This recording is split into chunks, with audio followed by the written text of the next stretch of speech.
우리가 계속해서 룻기 말씀을 살펴보고 있습니다. 오늘 룻의 퇴근 본능이라고 하는 제목으로 같이 말씀을 나눌까 합니다. 한때 각종 온라인 커뮤니티에서 유명해진 글 하나가 있습니다. 제목 아마 들어보셨을 수도 있는데요. 아버지가 치킨을 사오셨던 이유입니다. 이 글에 보면 이런 내용이 나옵니다. 한번 들어보세요. 어린 시절을 떠올려 보면 아버지의 냄새가 그곳에는 없었다. 아버지는 항상 밤늦게 집으로 돌아오셨다. 일에 지치고 피곤에 찌들어 축 처진 모습이거나 얼굴이 벌겋도록 술을 드시고 오시거나, 그것이 어린 시절 내가 품고 있던 아버지의 잔상이다. 간혹 자식들이 사랑스러워 어색한 애정 표현을 건네오셨다. 하지만 나는 알지 못했다. 그저 어머니의 냄새가 편안했다. 아버지는 늦은 저녁에 전화를 걸어올 때가 있었다. 어떨 때는 자주 그랬다.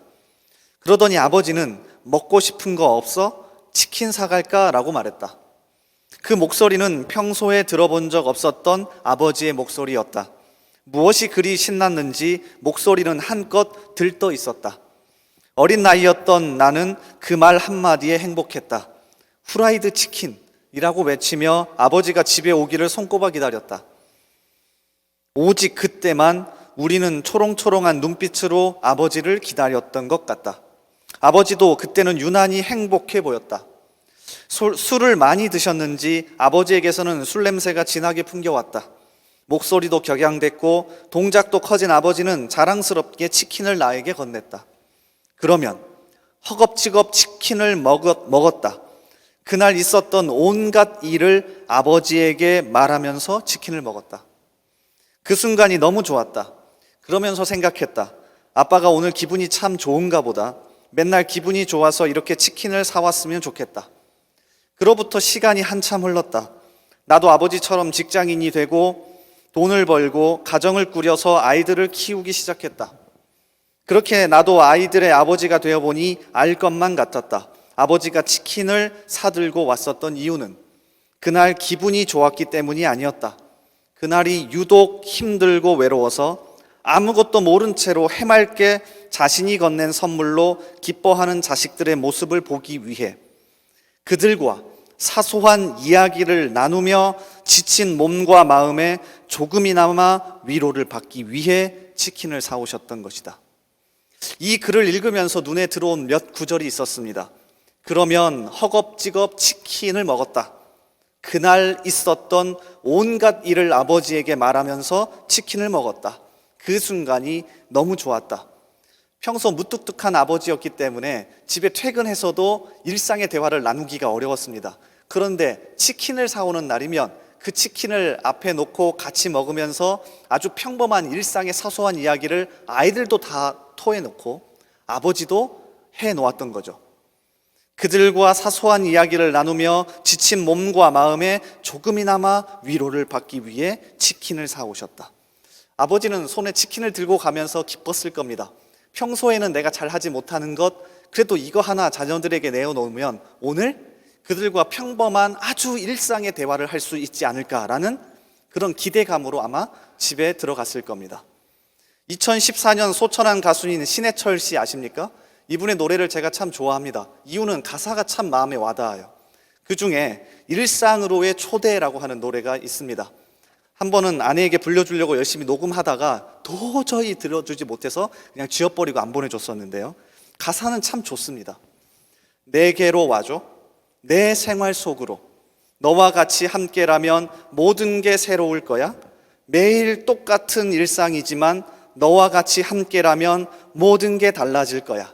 자, 그러면서 마지막 노래를 이렇게 잔잔하게 끝냅니다.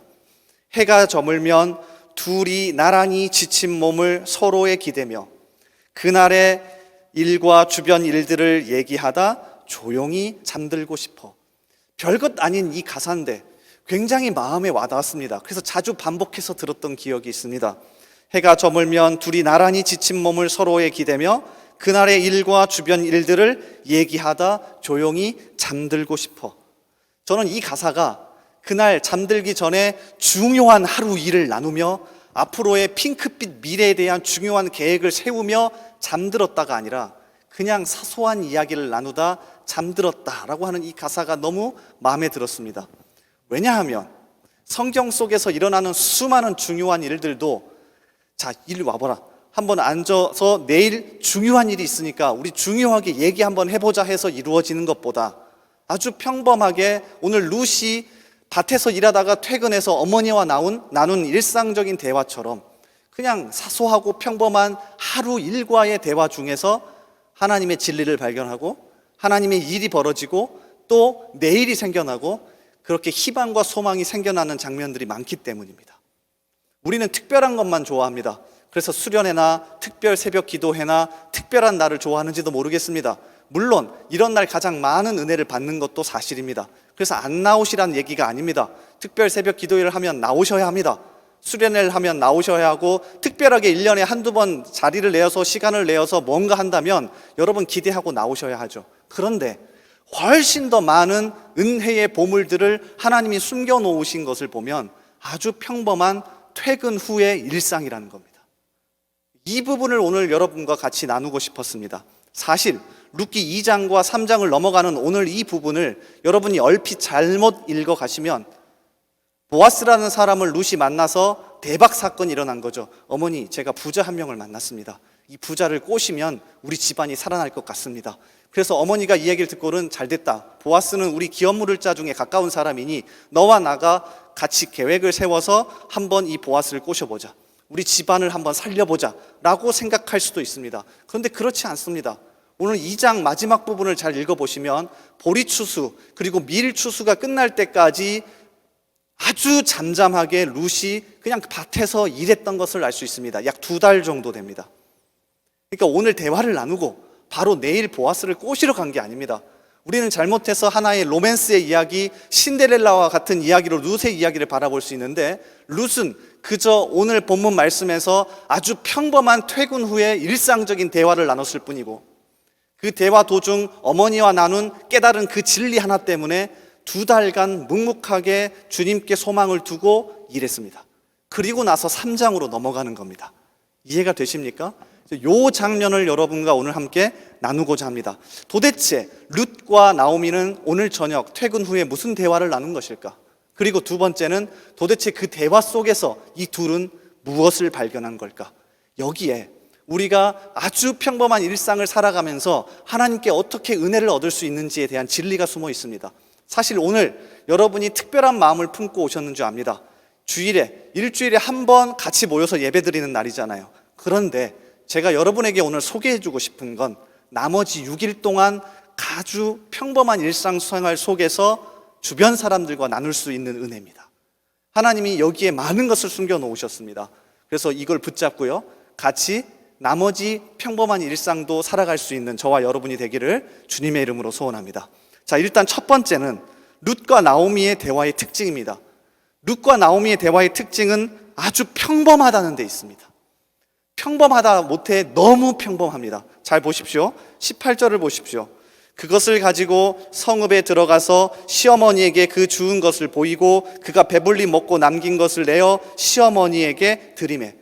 특별한 게 없습니다. 그냥 그날 보아스라고 하는 사람의 밭에 우연하게 가게 돼서 많은 보리를 주었습니다. 약 20kg 정도. 거기다가 보아스가 자신의 공동체 식사에 초대했기 때문에 그곳에서도 음식을 먹고 남은 게 있었습니다.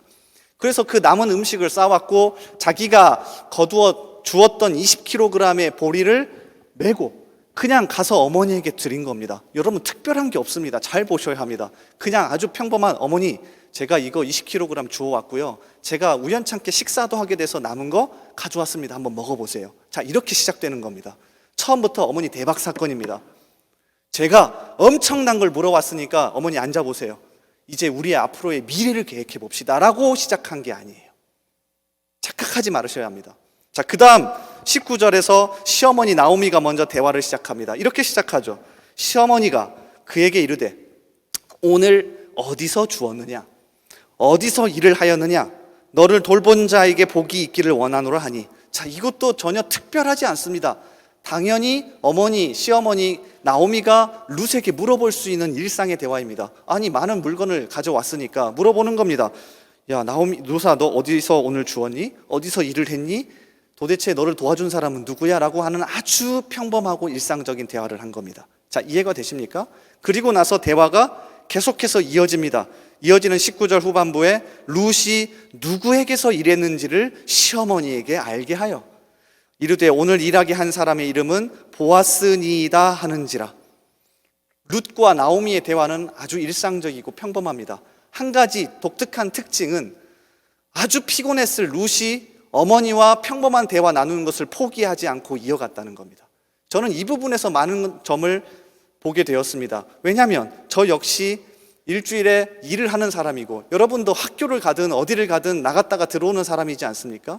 그러면 피곤한 몸을 이끌고 집에 들어가서 하는 가장 첫 번째 행동은 오늘 나 너무 피곤하니까 좀 덜 건드렸으면 좋겠어. 이게 사실 저의 첫 번째 태도였자 말이었습니다. 아내에게 이야기합니다. 나 좀 피곤하니까 오늘 내일 얘기하면 안 될까? 아내가 묻습니다. 점심 뭐 먹었어? 대충 뭐 먹었어? 국밥 같은 거 먹은 것 같아. 아니 오늘 무슨 일 있어서 누구 만났어? 뻔하잖아. 교회에 있는 사람 누구 만났지. 내 앞에 있는 사람 누구고 알잖아. 아주 평범하고 일상적인 사소한 대화를 이어가는 것을 포기해버립니다. 그리고 나서 저는 갑자기 중요한 일이 생각나서 아내에게 이렇게 이야기하죠. 자, 중요한 일이 있는데 이거 한번 얘기해 볼까? 더 이상 대화가 진정되지 않습니다. 근데 룻이 정말 잘했던 것 중에 하나는 뭐냐면 열심히 일한 다음에 집으로 돌아가서 평범한 사소한 일상의 대화 속에서 하나님이 이끌어 가시고 은혜 주실 것을 기대하고 어머니와 대화하는 걸 포기하지 않습니다. 이 부분이 너무나도 여러분과 나누고 싶었습니다. 왜? 제가 지금 정말 못하고 있는 것 중에 하나이고 여러분도 어쩌면 그러고 있을 가능성이 높기 때문에 정말로 나누고 싶었습니다. 하나님께서 우리에게 주신 평범한 일상생활 속에서 주신 은혜가 많습니다. 주변에 있는 사람, 특히 주변에서 함께 나와 일해가고 함께 먹고 함께 자고 함께 살아가는 그 사람들과의 나누는 아주 사소한 일상적인 대화 속에 하나님이 정말로 많은 것을 숨겨 놓았다는 것을 우리는 잊어버리고 살아갑니다. 그렇지 않습니까? 그러니까 오늘 다시금 이 시간을 빌어서 우리 한번 고민해보고 점검해보고 생각해봅시다. 나는 일상의 평범한 대화를 정말로 사소한 대화를 잘 이어가고 잘 해나가는 사람인지 아니면 그렇지 않은 사람인지. 성경을 살펴보면 생각보다 많은 부분에서 하나님이 특별한 순간에 이야기하시기보다는 아주 평범한 일상생활 속에서 이야기하시는 경우가 훨씬 많습니다. 훨씬 많습니다. 자, 모세라고 하는 사람을 살펴봐도 그렇습니다. 모세 하면 우리는 뭔가 특별해 보입니다. 하나님이 특별하게 그를 불렀고 하나님이 특별하게 사용하셨다고 생각되어집니다. 그런데 그렇지 않습니다. 모세는 사도행전 7장에 보면 원래 40살이 되었을 때 특별하게 하나님이 부르실 거라고 생각했습니다. 하나님, 제가 40년 동안 애굽의 궁정에서 많은 것도 공부했고 많은 지식과 경험을 쌓았으니 이제 얘기해 봅시다. 이제 제가 우리 앞으로의 사명과 계획에 대해서 얘기해 봅시다. 근데 하나님은 그때 부르지 않았습니다. 언제 부른지 아십니까? 40년이 더 흘러간 다음에 80세가 되었을 때, 그것도 모세가 일부러 호렙산에 간 게 아니라 하나님 이제는 한번 말해 봅시다. 우리 중요한 얘기 한번 해보자고요가 아니라 장인 이드로의 양을 치는 사람이었기 때문에 양을 치고 양을 먹이기 위해 자기 일을 하러 가다가 그 호렙산에서 하나님의 부름을 받습니다. 자, 한번 살펴볼까요? 출애굽기 3장 1절에 보면 이렇게 시작하죠. 모세가 그의 장인 미디안 제사장 이드로의 양떼를 치더니, 원래 이게 자기의 일이었습니다. 그냥 아침에 일어나서 자기 일하러 간 겁니다. 그때를 광야 서쪽으로 인도하여 하나님의 산 호렙에 이름에 우연찮게 이르렀습니다. 여기까지 간 거예요. 굉장히 성실했던 것으로 보입니다. 자, 그 다음 2절 3절 여호와의 사자가 떨기나무 가운데로부터 나오는 불꽃 안에서 그에게 나타나시니라. 그가 보니 떨기나무에 불이 붙었으나 그 떨기나무가 사라지지 아니하는지라. 이에 모세가 이르되 내가 돌이켜 가서 이 큰 광경을 보리라. 떨기나무가 어찌하여 타지 아니하는고 하니 그때에, 자, 얼핏 보면 하나님이 특별하게 부른 것처럼 보입니다.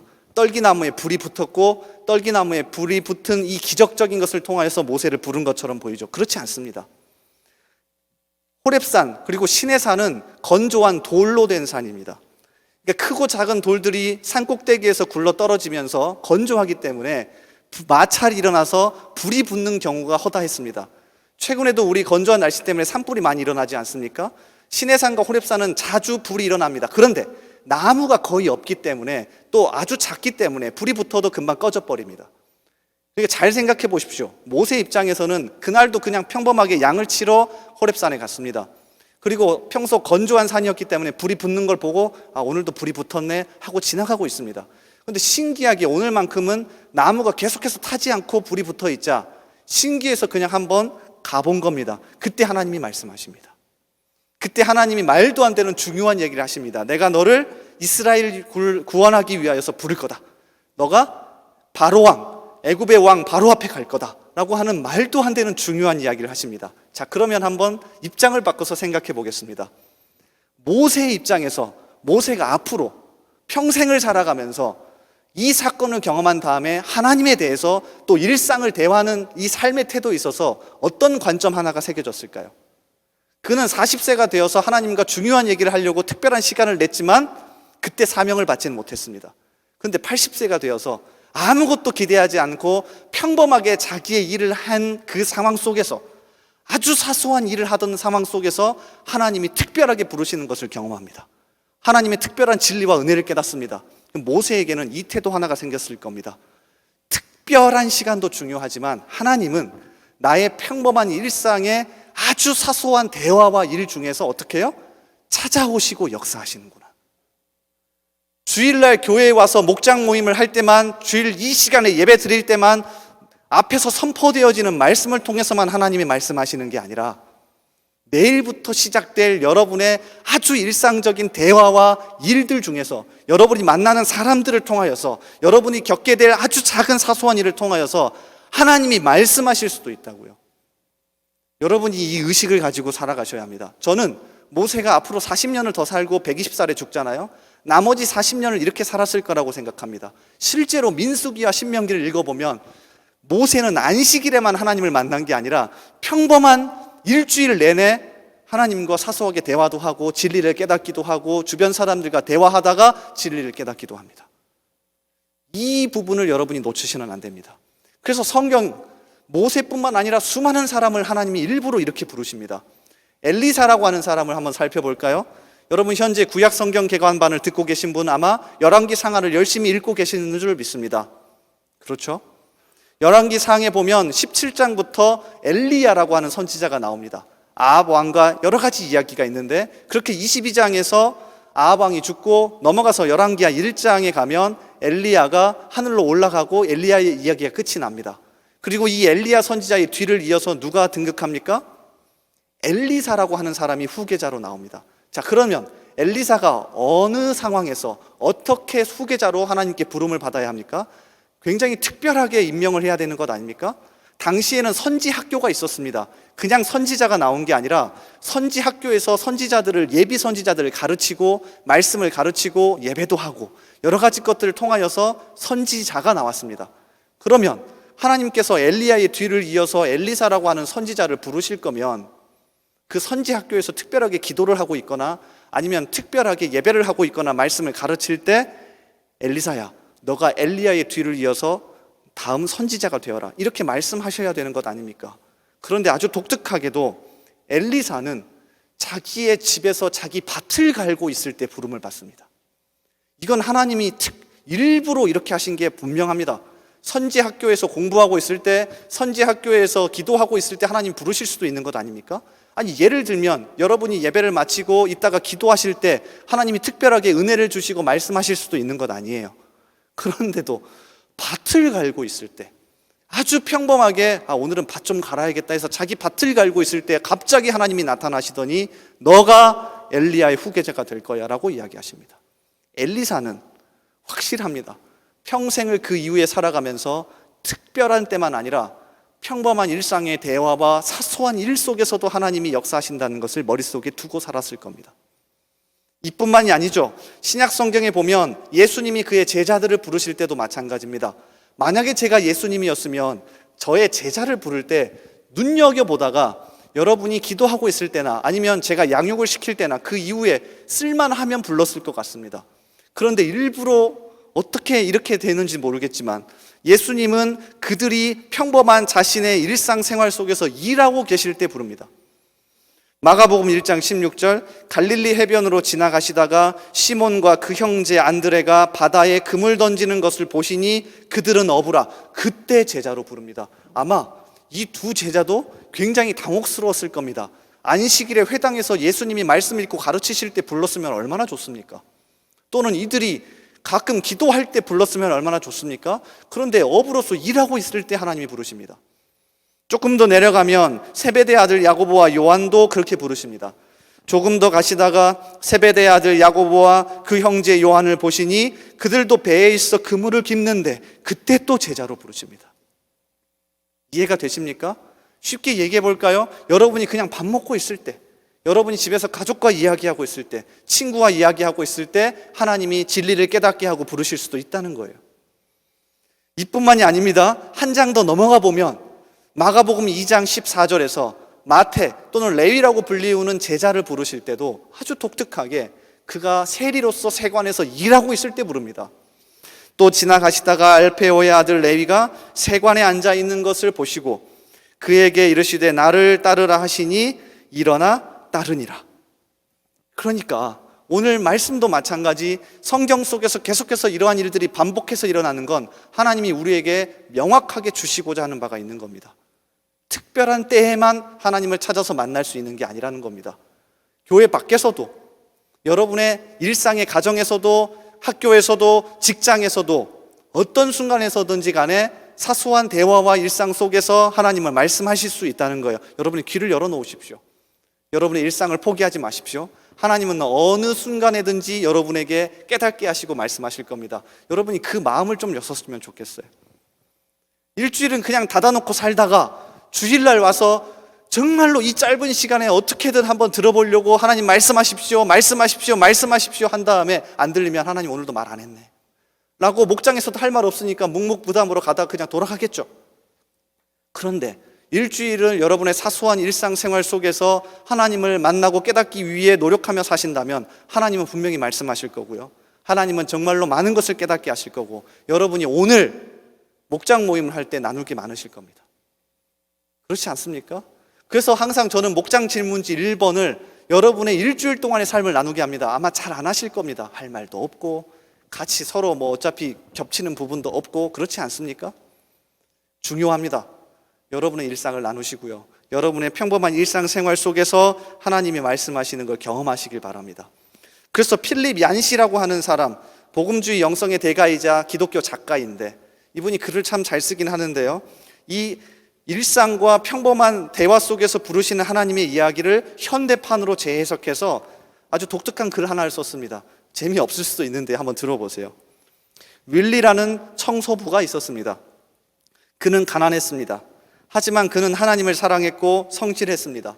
그래서 자신의 직업에 최선을 다했습니다. 어느 추운 겨울날 그는 새벽에 거리를 쓸고 있었습니다. 그런데 윌리야 하고 누군가가 그의 이름을 불렀습니다. 그는 자신이 잘못 들었다고 생각했습니다. 그런데 다시 또렷하게 윌리야라고 부르는 것이었습니다. 그는 깜짝 놀랐습니다. 어디에서 들려오는 소리인가 자세히 살펴보니 쓰레기통에서 들려오는 것이었습니다. 그냥 그날 윌리의 이름을 부르신 분은 하나님이셨습니다. 하나님이 쓰레기통에서 윌리를 부르신 것입니다. 아주 극단적인 이야기이긴 하지만 필립 얀시라고 하는 기독교 작가가 우리에게 일상생활 속에서 하나님을 만날 수 있다는 것을 깨닫게 해주고 싶었던 겁니다. 자, 이 첫 번째 진리 꼭 놓치지 않길 바랍니다. 정말로 여러분과 나누고 싶고 여러분이 적용했으면 좋겠습니다. 왜냐하면 우리는 오늘 한 번으로 부족합니다. 여러분 그렇지 않습니까? 오늘 한 번으로 부족합니다. 매일매일 하나님을 만날 수 있어야 합니다. 그러므로 여러분의 일상의 사소한 대화 놓치지 마십시오. 그 속에서 하나님을 만나고 경험하는 저와 여러분 되기를 주님의 이름으로 간절히 소원합니다. 자, 그런가 하면 두 번째, 룻과 나오미가 사소한 대화를 이어가다가 결론적으로 이르게 된 진리입니다. 무엇을 발견하게 됩니까? 룻과 나오미가 아주 평범한 일상의 저녁 식사를 하면서 퇴근하고 어머니 저 피곤한데 그래도 이걸 포기하지 않고 여러 가지 대화를 이어나가다가 발견하게 된 진리가 뭡니까? 자, 이 부분도 여러분이 잘 읽으셔야 됩니다. 잘못하면 룻이 보아스라는 이름을 말했을 때 나오미가 보아스? 그러면 이제 너에게 미션 하나를 주겠다. 보아스를 잘 한번 너가 꼬셔봐라. 그래서 우리 집안을 다시 일으키자라고 대화의 결론이 난 게 아닙니다. 잘 읽으셔야 합니다. 만약에 그랬다면 2달 정도 기다리지 않고 3장으로 바로 넘어가서 룻이 보아스를 향하여 유혹했을 겁니다. 근데 그게 아닙니다. 잘 읽으셔야 합니다. 룻과 나오미가 아주 평범한 일상의 사소한 이야기를 하다가 이거 뭐지? 하나님이 우리 삶 가운데 인도하시나? 하나님이 지금 현재 은혜를 주시려고 하나? 라고 이 하나님에 대한 진리를 발견한 거예요. 자, 이 부분을 잘 보셔야 합니다. 한번 말씀을 읽어보겠습니다. 20절인데 우리 한번 같이 읽어볼까요? 20절 말씀 같이 읽습니다. 자, 시작.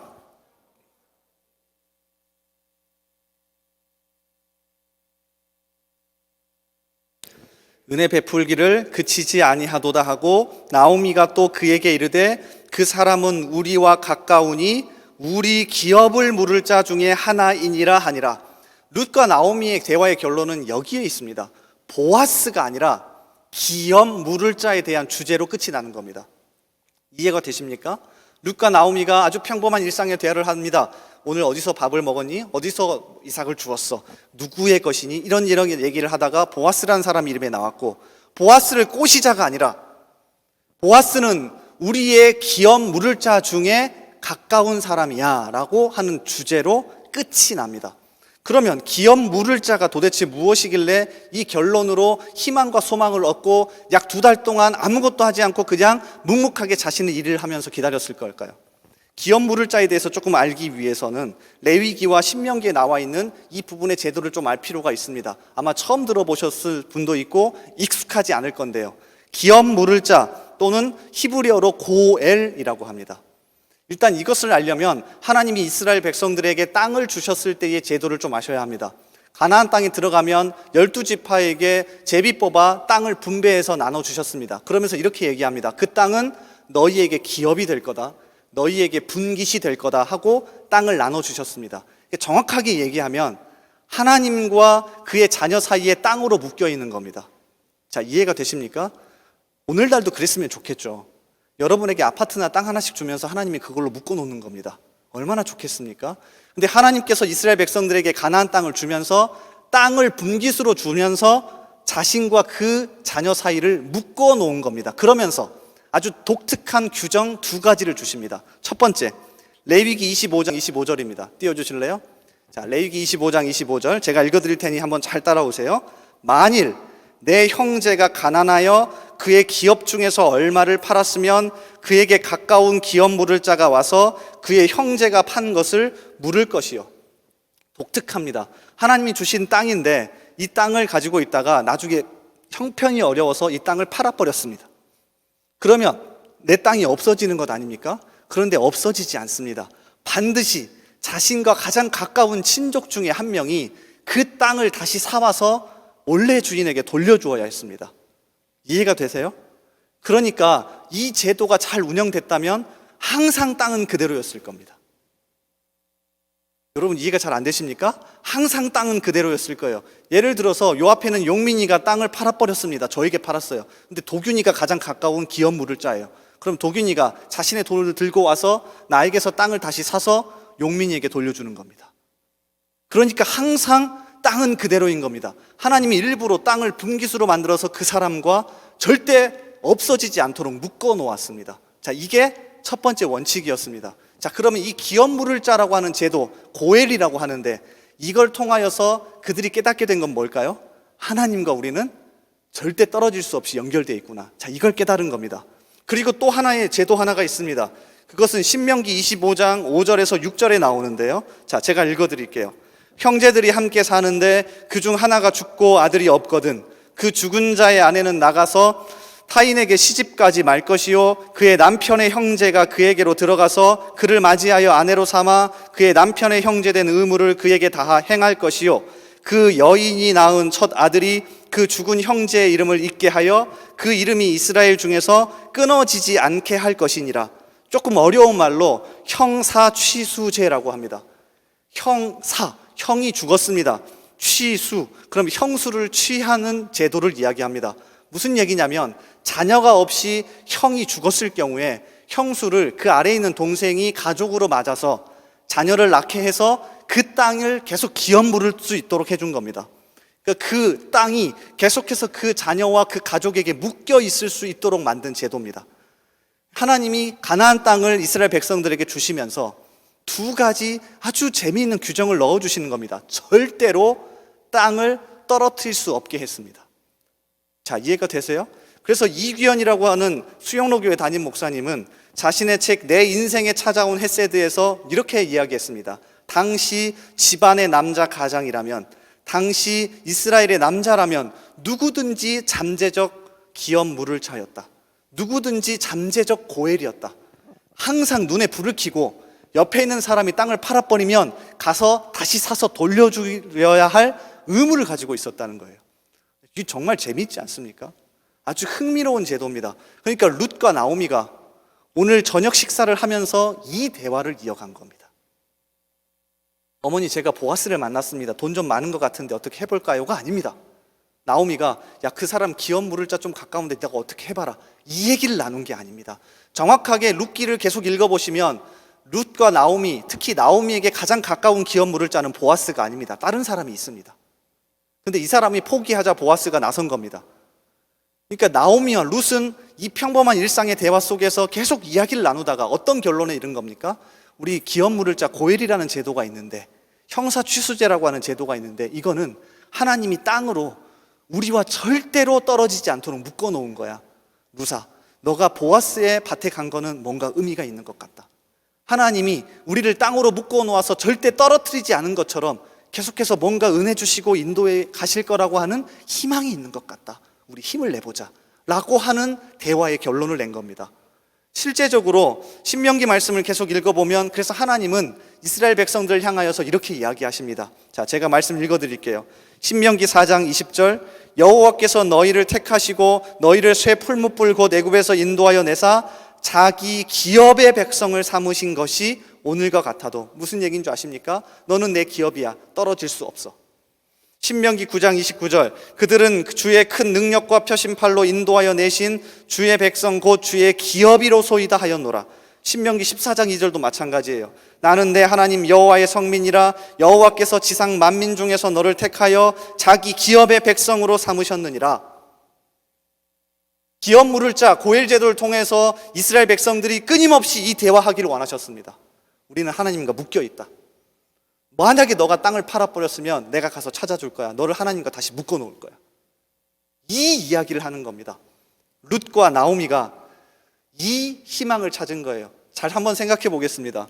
나오미가 처음 베들레헴으로 돌아왔을 때 이 사실을 알았을 겁니다. 이해가 되시나요? 이 사실을 알았을 거예요. 나에게 기업 물을 자가 있다. 땅을 돌려줄 사람이 있다. 그리고 가장 가까운 그 기업 물을 자가 누구인지도 알았을 겁니다. 그럼 나오미가 10년 만에 돌아왔을 때 어떻게 해야 합니까? 가장 가까운 그 기업 물을 자가 찾아와서 다시 찾아주어야 합니다. 이게 하나님이 만들어 놓으신 놀라운 원칙과 원리입니다. 그런데 그렇게 하지 않았습니다. 사실 룻과 나오미에게는 희망이 조금 사라져버린 거예요. 그런데 오늘 룻의 대화 속에서 어머니, 제가 오늘 보아스의 밭에서 일을 했습니다 라는 이야기를 나오미가 듣자 이거 희망의 끈을 놓지 않아도 되겠구나. 보아스가 가장 가까운 기업 물을 자는 아니지만 하나님이 이렇게 인도해 가신다면 하나님과 나는 여전히 어떻게 해요? 연결되어 있구나. 내가 포기할 게 아니구나. 하나님은 여전히 나를 포기하지 않고 있구나. 이 사실을 대화 속에서 깨달은 겁니다. 오늘 여러분이 목장 모임을 하실 겁니다. 일상의 사소한 이야기를 하실 수도 있고 오늘 같이 나눈 말씀의 이야기를 하실 수도 있을 겁니다. 그런데 결론이 항상 이렇게 났으면 좋겠습니다. 결론이 일상의 사소한 얘기를 하면서 A라는 사람이 있었는데 제가 직장에서 누구누구 있었거든요. 그 사람 진짜 XS네요. 같이 욕하면서 끝나는 게 아니라 그래도 형제님, 그래도 누구누구 자매님, 하나님이 여전히 붙들고 계시잖아요. 기업이잖아요. 아마 그 속에서도 뭔가 희망과 소망이 있을 거예요. 하며 같이 기도하고 희망을 주고 끝낼 수 있기를 바랍니다. 그랬으면 좋겠어요. 그게 오늘 룻기 2장 18절부터 23절 사이에 나와 있는 룻과 나오미의 멋진 결말입니다. 결말입니다.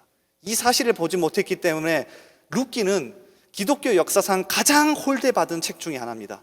두 가지 이유가 있었는데요. 첫 번째는 여성이 주인공이라는 것 때문에, 두 번째는 이거는 중년의 이상의 남자와 젊은 여자의 말도 안 되는 로맨스에 대한 이야기다라고만 생각했기 때문에 많이 읽지 않았습니다. 그런데 그렇지 않습니다. 오늘 말씀을 잘 보십시오.